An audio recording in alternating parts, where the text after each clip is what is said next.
عايزة اتكلم معاكم عن الألوان. من زمان وأنا بعشق الألوان الغامقة، بحب الكحلي وبحب كل درجات البني.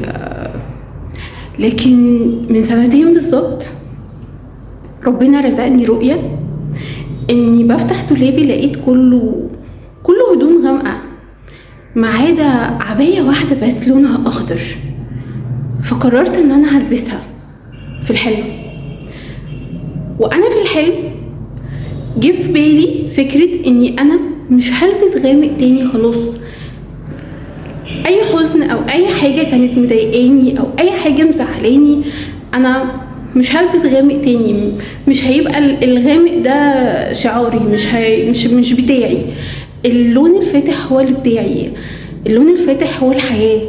وابتديت ابص للسماء وابص للخضرة، وبعدين اشوف ان وراهم خالق عظيم ابدع الالوان في اجمل صور.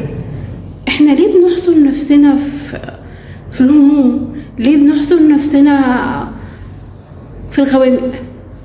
صباحكم كله فواتح.